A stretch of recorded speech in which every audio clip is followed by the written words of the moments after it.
అందరికీ నమస్కారం. నేను మీ కిరాక్ కార్పేని. గత కొద్ది రోజులుగా పేరు నాని కొన్ని అనుచిత వ్యాఖ్యలు చేస్తున్నాడు. ఏంటి అనేది ఒకసారి చూద్దాం. చీకట్లో కన్ను కొడితే అయిపోవాలిరా, నోరు తెచ్చి రప్ప రప్ప ఎన్నిసార్లు అంటారు. సిగ్గు చెర ఉండాలి మనకి. ఇక్కడ చీకట్లో కన్ను కొడితే రప్ప రప్ప అయిపోవాలంటున్నాడు. ఈ విధంగా చీకట్లో చీపు లిక్కర్ తాగి చీపుటికి చేయబడడం వల్లే కదా 151లో 5 పోయినాయి. ఇంకేం చేస్తావు నువ్వు? చీకట్లో ఉండి గ్రావెల్ ఎత్తియడం వల్లే, చీకట్లో మైన్స్ ఎత్తియడం వల్లే, ఇసుక ఎత్తేయడం వల్లే, చీకట్లో రేషన్ బియ్యం ఎత్తేయడం వల్లే కదా మనకి గది పట్టింది. మళ్ళీ చీకట్లో అంట కన్ను కొడితే రప్ప రప్ప లేపేస్తాడంట. రప్ప రప్ప అంటే తమరకు పగులుతూ మోకాళ్ళు చెప్ప అదనపు ప్రసంగపు మాటలు మాట్లాడినా, జనాల్ని రెచ్చగొట్టేటువంటి ప్రసంగాలు చేసినా చట్టబద్ధంగా లోపల తీసుకెళ్లి 3rd డిగ్రీ పేరుతో కుళ్ళబొడి చేస్తారు. అందులో మోకాళ్ళు చెప్పు కూడా ఉంటుంది కదా. అది పోయిన తర్వాత మనం ఏం చేస్తాం? దోక్కుంటా పోతా ఉండాలా? అంత అవసరమా? సిగ్గు చెర ఉండాలి మనకి నిజంగానే సిగ్గు శరం లేదు. సిగ్గు శరం ఉంటే 151లో ఊహించిన విధంగా 5 ఎందుకు పోయినాయని ఒక సభ పెట్టుకోవాలా? ఒక సమీక్ష పెట్టుకోవాలా? కార్యకర్తలను పిలిపించి ఏం జరిగింది, ఏమి లోటుపోట్ల వల్ల ఈ విధంగా మనం అట్టడుగు స్థాయికి దిగజారిపోయినామని అడగాలి కదా. మనకు సిగ్గు శరం లేదు కాబట్టే ఈ రోజున కూడా చీకట్లో కన్ను కొట్టండి, ఎవరో ఒకరిని లేపేయండి, చెప్పి చేయకూడదు ఈ మాటలు వస్తున్నాయి. కాబట్టి ఈసారికి ఆ 2 కూడా మిగలవు. ఎన్నిసార్లు అంటారు? అదే పని మనకి. రెండో పని ఏముందా? రెండో పని లేదు. ఆ గంజాయి తాగుతారు, అప్పుడు ఎత్తిపెట్టుకున్న కల్తీ లిక్కర్ ఉంది కదా, అది తాగుతారు. రెండో పని ఏముందా? అదే మాట్లాడుతూ ఉంటారు. నువ్వు నేర్పించిన విద్య కదా, వాళ్ళు పదే అంటారు. తప్పదు మరి. రప్ప రప్పని చీకట్లో జరిగిపోవాలి. చెప్పేవాడు ఎవడో చేయడు. కలిసే కుక్క మొరగదు, మురిగే కుక్క కలవదు. నేను చెప్పేది కూడా అడే. రోజు అరుస్తూ ఉంటావు. నీ పరిస్థితి ఏంటంటున్నా? 24 గంటలు మైకు పెట్టుకొని గట్టిగా అరుస్తూ ఉంటావు. మరి నీ పరిస్థితి ఏందని నేను చెప్తా ఉన్నా. ఎక్కడ ఇంకోటి ఆలోచించాలా. ఈయన కొడుకుంటాడు. ఈ మధ్యకాలంలో ఒక సభలో మైకు పట్టుకొని రప్ప సమయం వచ్చినప్పుడు చేసేద్దామంటున్నాడు. ఈయన అదే అంటున్నాడు రప్ప అని. ఆయనేమో ప్రతిపక్షం అంటాడు. జగన్మోహన్ రెడ్డికేమో ప్రతిపక్షం లేదు, వీళ్ళ కొడుకేమో ప్రతిపక్షం అనడం చేత కాదు. ప్రతిపక్షం పలకిచ్చినప్పుడు పగల కొట్టకుండా, బలపాలు తినకుండా, పుస్తకాల్లో ఉండే పేపర్లు చించి ర్యాకెట్లు వేయకుండా, నీళ్ళల్లో పడవలు వదలకుండా ఉంటే ఓట్లు పడి ఉండేటివి. కాకపోతే నేనేం చెప్తున్నానంటే రప్ప అంటే పేరు నాని, అది కాదు 151లో 5 లేపేయడం రప్ప, ప్రతిపక్ష హోదా లేకుండా చేయడం రప్ప, అసెంబ్లీకి రావాలంటే అదిరిపోయేలా చేయడం రప్ప. అమరావతిలో ఉంటే ఎక్కడ అరెస్ట్ చేస్తారని హెలికాప్టర్కి యలహంక ప్యాలెస్లో దాక్కోనేలా చేయడం రప్ప. అది రప్ప. ఇంకోటి, ఈయన కొడుకు పేరుని కిట్టు ఎన్ని ఓట్లు తేడాతో ఓడిపోయాడు కొల్లు రవీంద్ర గారి మీద. ఎందుకు ఓడిపోయాడు మన కొడుకు? ఓసారి చూద్దాం. ప్రతిపక్షం ఈయన కొడుకు పేరుని కిట్టు, మచిలీపట్నం గంజాయి బ్యాచ్. ఆ పిల్లోడు మాట్లాడిన మాటలకి అతనికి వచ్చిన ఓట్లు ఎందుకు ఒకసారి చూడండి. ఆ మాటలకి ఓట్లకి ఏమైనా సంబంధం ఉన్నాయా? ఇటు చూడండి. 2024 assembly elections result Machilipatnam TDP Kollu Ravindra గారు 1,05,044 వచ్చినాయి. పేరుని కిట్టు, ఈయన పేరు వాకా సాయి కృష్ణమూర్తి. వీళ్ళ తాతగారి పేరు పెట్టాడు. ఆయన మంచోడంటే మనకు తెలియదు. పూర్తి విరుద్ధంగా దిగాడు. ఇక్కడ చూడండి 54,802 ఓట్లు. ఇక్కడ ఓవరాల్గా చూడండి మెజారిటీ 50,242. ఈ పిల్లోడికి పడ్డ ఓట్లు ఆయన మెజారిటీ 54 ఓట్లు. ఈ పిల్లోడికి పడితే మెజారిటీ 50,000 వచ్చినాయి. ఎందుకు మన కొడుక్కి ఓట్లు లేదు? ఈ రప్పాలు ఈ మాటలు మాట్లాడే కదా. ప్రజాస్వామ్యంలో ఎలా బతకాలో తెలియకపోవడం వల్లే కదా. సభ్య సమాజంలో ఎలా మాట్లాడాలో, ఎలా మెలగాలో ముందు చూపు తెలియకపోవడం వల్లే మనోడు ఈ విధంగా ఓడిపోయినాడు. ఎందుకు ఓడిపోయాడు? సమీక్ష పెట్టుకోవాలా? ఎందుకు చేదర కొట్టారు? ఈయన మళ్ళీ దృఢ సంకల్పంతో చెప్తున్నాడు. ఈయనకే గతి లేదు. వీళ్ళ కుటుంబంలో వీళ్ళ సతీమణిని కొన్ని కేసుల అభియోగం మీద జైల్లో వేస్తారని తెలిసి ఉనికిపోతున్నప్పుడు చంద్రబాబు నాయుడు గారు డైరెక్ట్గా ఆడవాళ్ళ జోలికి వెళ్ళొద్దు, ఆడవాళ్ళని ఏమీ అనొద్దు అని చెప్పేసి ఆవిడ్ని సేవ్ చేసినటువంటి వ్యక్తి. ఆ రోజు కూడా ఇతను కన్నీళ్లు పెట్టుకున్నాడు. కానీ గోండాలకి, రౌడీలకి, రాక్షసులకి ఆ మనస్తత్వం ఉండదు కదా, ఆ ప్రేమ ఉండదు కదా. కాబట్టి మళ్ళీ రప్ప చూశాక ఇగో ఈ రిజల్ట్, నీ కొడుక్కి ప్రజలు ఇచ్చినటువంటి రిజల్ట్. ఇది మన కథ. మీరు కూడా చెడిపోయి చివరికి ఆ లోకేష్ గారిలాగా మీరు కూడా చెడిపోయి ఇక్కడ చూడండి. పేరుని నాని వాళ్ళని ఆపే ప్రయత్నంలో నారా లోకేష్ గారిని లోకేష్ గాడు అంటున్నాడు. ఆ గాడు మధ్యలో సున్నా పెట్టి నిన్ను, నీ కొడుకుని, నీ వర్గాన్ని సంబోధించడం నాకు సెకను పట్టదు. అది సంస్కారమా? అది రాజకీయమా? ఆ పద్ధతి మా పార్టీలో లేదు. మాకు చేత కాదు.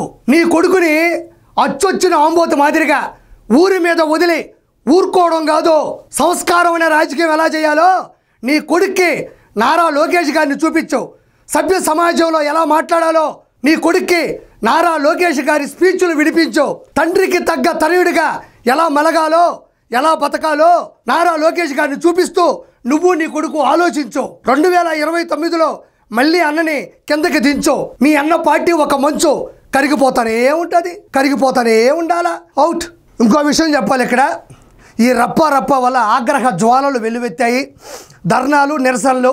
ఈ రప్ప అనే కాన్సెప్ట్ అనేది ప్రజల్ని రెచ్చగొట్టడం, ప్రజల మధ్యన ద్వేషాలు నింపడం, సభ్య సమాజం అందరూ చూస్తున్నాగా ఎదుటి వాళ్ళని వేసేయండి, మీరు ఏమైనా చేయండి, అది బయటికి చెప్పనక్కర్లేదు, మీరు అనుకున్నది చేయండి అని చెప్పడం వల్ల తెలుగుదేశం కూటమి మిగతా ప్రపంచంలో ఉన్న తెలుగు వాళ్ళందరూ కూడా ఎదిరించడం, ప్రశ్నించడం, ఎదురు దిగడం కూడా జరిగింది. దాని నేపథ్యంలో గుడివాడకి కొడాలి నాని కార్యకర్తల సమావేశానికి వెళ్ళాలి. అతను రాలేడు. ముందర మనం WWF అదే WWE ఉంటుంది, దాంట్లో వేసుకుంటారు పెద్ద పెద్ద బలశాలలు కొట్టుకుంటారు చూడు. వాళ్ళు వేసుకునేటువంటి బెల్ట్ 7 వేసుకున్నాడు. ఎందుకు వేసుకున్నాడు? లోపల గుండెకాయ గబ కొట్టుకుంటుంది. వల్లభనేని విషయం లోపలికి వెళ్ళాడు. మనం కూడా ఏమైనా తక్కువ తిన్నావా?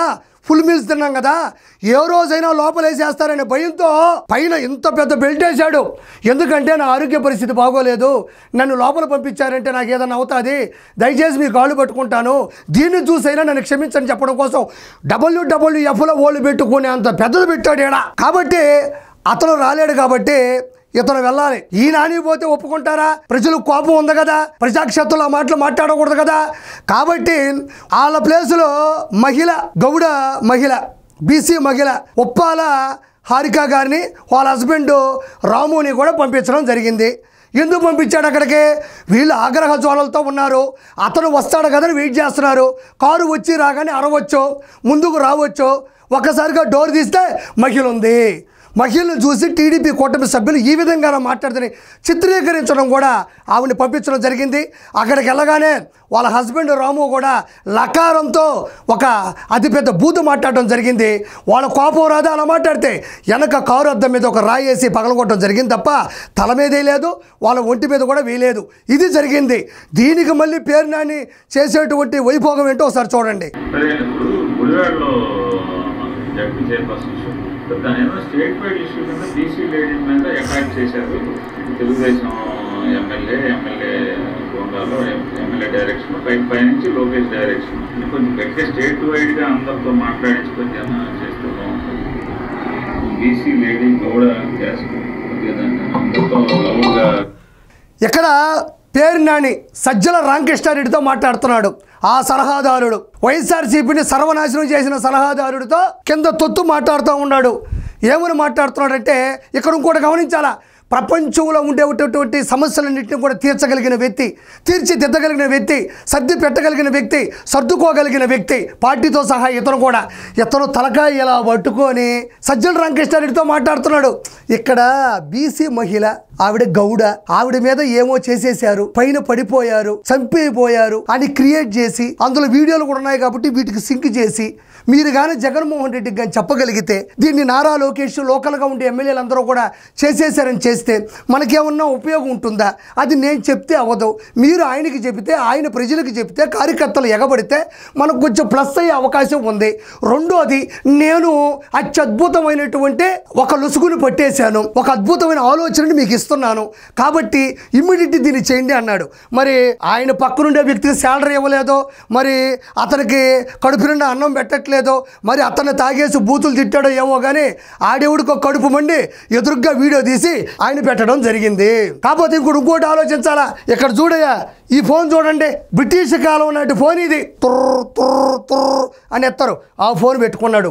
ఆ రోజుల్లోనే ఇతని బ్రెయిన్ ఆగిపోయింది. ఇది ఎప్పుడు ఫోను? అతని బ్రెయిన్ కూడా అప్పుడుదే. బ్రిటిష్ వాళ్ళు ఏం చేశారు? మనల్ని నాశనం చేశారు, మనల్ని ఎక్కేశారు, మనల్ని తొక్కేశారు, మన భూభాగాన్ని ఆక్రమించేశారు, మమ్మల్ని ముంచేశారు అని ఏదైతే ఉందో వాళ్ళ పద్ధతి ఏదైతే చేశారో అదే పద్ధతే కదా వీళ్ళు కానీ ఇలా పద్ధతి కూడా చేస్తుంది.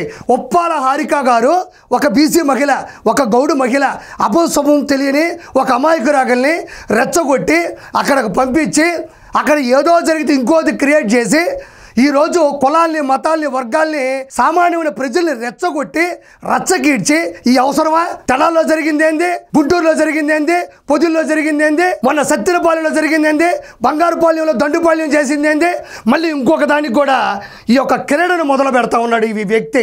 ఇలాంటి వాళ్ళను మనం ఏం చేయాలి? డైరెక్ట్ గా దొరికిపోయాడు. ఇప్పుడు చీకట్లో రప్ప రప్ప అన్నాడు.